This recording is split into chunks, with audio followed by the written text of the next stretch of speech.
Bonjour, bienvenue dans ma chaîne pour cette nouvelle vidéo. Alors aujourd'hui, nous allons aborder une question spirituelle qui touche la foi. Vous savez que dans le couple, la foi occupe une place très importante. Voilà.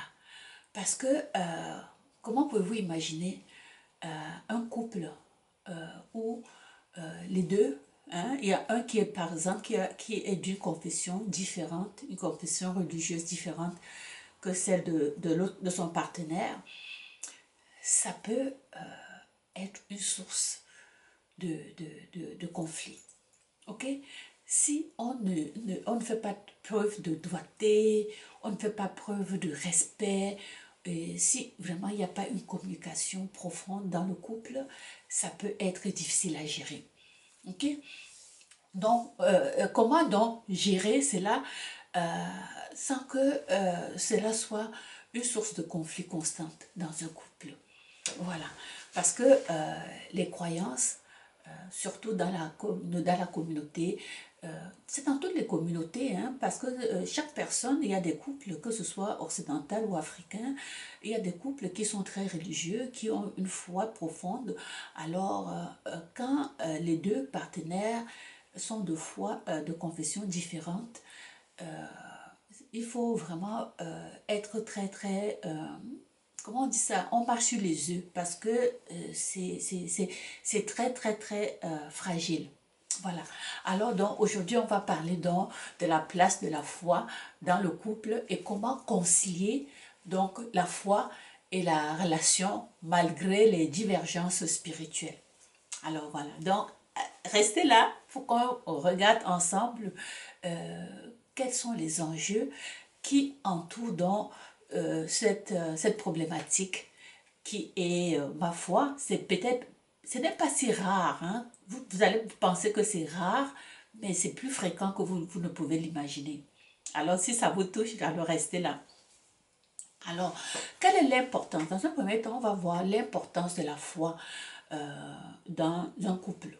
Donc, si je prends par exemple un couple africain, vous qui m'écoutez, quelle est l'importance de la foi dans votre couple? Ok? Parce que dans certaines relations, ok, la religion n'est pas seulement une pratique privée. Ça touche, dans certaines, ça touche une communauté, toute une communauté. Hein. Si je prends par exemple la culture africaine, la foi, ça peut toucher vraiment toute une communauté, ok? La famille et même souvent même dicte les valeurs, hein, de la vie quotidienne. Okay? La religion dicte certaines valeurs de la vie quotidienne. Alors pour beaucoup, donc la foi, c'est un pilier fondamental qui façonne l'identité en fait personnelle et même la manière d'interagir dans le couple. Oui, c'est vrai. Alors, il y a même des statistiques qui le disent, hein. Dans une étude qui a été menée dans le Pew Research Center, euh, 86%, écoutez bien, 86% des Africains subsahariens, ok, déclarent que la foi, que la religion joue un rôle très important dans leur vie quotidienne. 86%. Cela voudrait dire que la foi, que la religion occupe une grande place dans cette partie de l'Afrique. Voilà.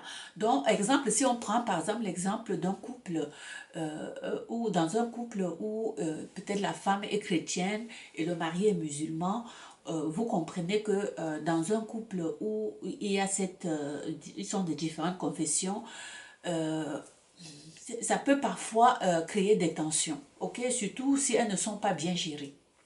Ça, c'est un fait. Deuxième point, je dirais comment les divergences religieuses peuvent affecter les relations. Vous allez voir que si on prend l'exemple que je vous ai présenté tout à l'heure, où l'un est musulman, l'autre est chrétien, les enjeux sont quoi? C'est par exemple au niveau de l'éducation des enfants, au niveau des rituels familiaux, au niveau des pratiques de prière, au niveau de la participation à des événements religieux.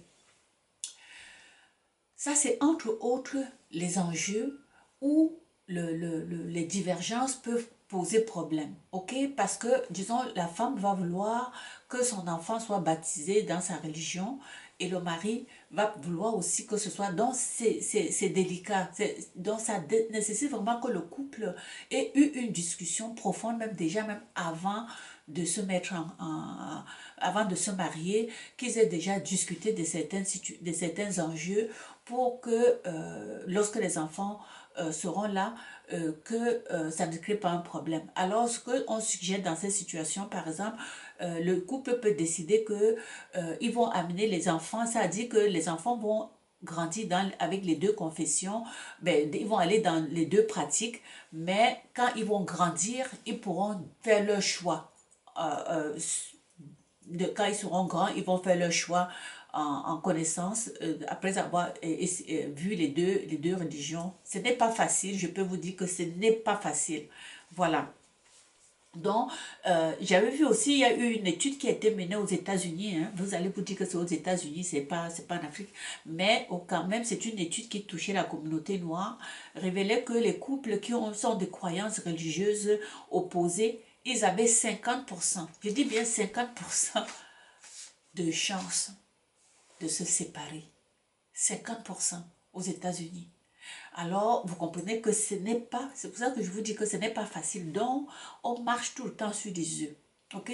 Donc, la troisième chose ici, c'est quoi? C'est que comment donc concilier? Face à ces problèmes-là, comment on pourrait donc concilier la foi avec sa relation de couple? Voilà. D'abord par un respect mutuel. Hein? Il faut se respecter et être tolérant. Parce qu'il ne faut pas commencer à dire ma religion est plus importante que la tienne. Les deux doivent vraiment se respecter mutuellement. Et puis, souvent, ce qu'on peut demander, c'est que la femme ou bien l'homme, ils peuvent assister à des cérémonies dans les deux religions. Donc, tu es chrétienne, tu vas aller à la cérémonie religieuse de ton mari qui est musulman, ou bien le musulman va aussi à la cérémonie religieuse. Donc, et ça, c'est un respect. Ça montre alors que vous respectez la religion de chacun. Voilà. Donc, il faut avoir une communication ouverte. OK? Vraiment avec respect. Communiquer pour désamorcer la tension qui est en permanence dans votre relation. OK? Il faut trouver un compromis pour que, sur des points essentiels. Le compromis, ça peut être quoi? Le compromis que vous trouvez, c'est que c'est par exemple que vous pouvez décider donc que vos enfants, lorsqu'ils vont être grands, ils vont décider. Donc, vous travaillez ensemble avec vos enfants, chacun montre sa religion à son enfant afin de permettre aux enfants à l'âge adulte de pouvoir décider ce qui est bon pour eux.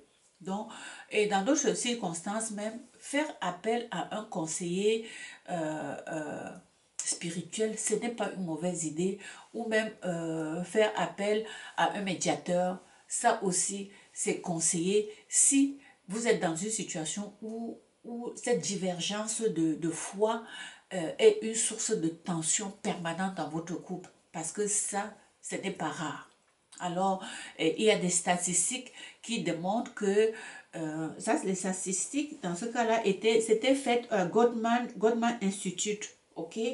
Goldman Institute a mené une étude où il disait donc que 75% de couples qui ont fait appel à des médiateurs pour gérer cette situation-là, qu'est-ce qui s'est passé dans leur couple? Donc, ils ont pu régler les tensions qui existaient dans leur couple. Donc, si vous êtes dans cette situation, n'hésitez pas de faire appel à un conseiller spirituel ou même vraiment à un médiateur qui est spécialisé dans ce domaine-là. Voilà. Donc, vous comprenez? Donc, ce n'est pas un sujet qui est facile, ok? La foi peut être effectivement une source d'inspiration, hein, une source ça peut être une force dans une relation. Mais lorsque il y a une divergence, ça peut devenir une source de problèmes et de conflits. Alors, c'est seulement à travers la communication ouverte, des compromis que vous pouvez vous entendre ou même de faire appel à des professionnels pour vous aider, qui peut vous aider donc finalement à continuer à mener une vie de couple harmonieuse. Parce que dites-vous que vous n'êtes pas seul dans cette situation, hein, c'est un enjeu qui touche vraiment un grand nombre de personnes. Vous n'allez pas